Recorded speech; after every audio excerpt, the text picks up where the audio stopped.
Muling naglabas ng volcanic material ang Bulkang Mayon. Sa monitoring ng PHIVOLCS, ito'y bunsod ng pagdaloy ng lava nitong nakalipas na araw. Nagpasalamat naman ang local government units sa tulong na natanggap nito mula sa national government. Ang karagdagang ulat kaugnay ng pag-aalburuto ng Bulkang Mayon, ihatid sa atin ang aming kasamang si Haji Caaminio live via phone patch.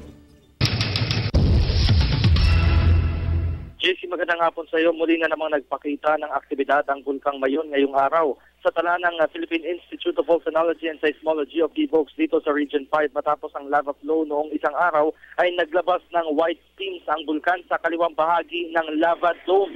Ayon kay PHIVOLCS resident volcanologist Ed Laguerta, posibleng doon sa portion na yon maglalabas ng lava ang bulkan dahil nakaharang nga yung lava dome na may sukat na singlaki ng isang condominium. Gayunman, wala pang nakikitang pagbabago sa ikinikilos ng Mayon ngayon dahil hindi pa naman nauulit ang pagdaloy ng lava.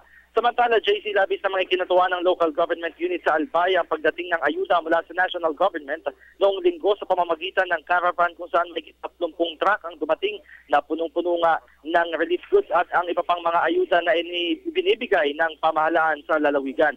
Isa nga sa mga nagpahayag ng pasasalamat ay si Santo Domingo Mayor Herbie Aguas na kung matatandaan natin ay nanawagan noon kay Pangulong Aquino ng tulong dahil kinakapos na nga ang kanilang Quick Response Fund o QRF. Kwento ni Aguas nang dumalaw sina DILG Secretary Marojas at iba pang cabinet secretaries sa Barangay San Andres ay pinatiyak sa kanya na hindi dapat mapapabayaan ang mga residenteng inilikas sa mga evacuation centers. Ang total number ng mga evacuees sa bayan ng Santo Domingo, JC, ay aabot sa mahigit 2,000. Pinaporihan din ng mga cabinet secretary ang relocation site sa San Andres dahil nila malayo na nga sa panganib ng Bulkang Mayon at maging sa sakit yung mga residente na nasa mahigit 200 pamilya na yung nanunuluyan ngayon sa mga relocation sites. Yan ang ating pag-uulat mula dito sa lalawigan ng Albay. Kasama pa rin sina Jeff Tuazon at Romel Tagbas para sa Telebisyon ng Bayan, Haji Caaminio.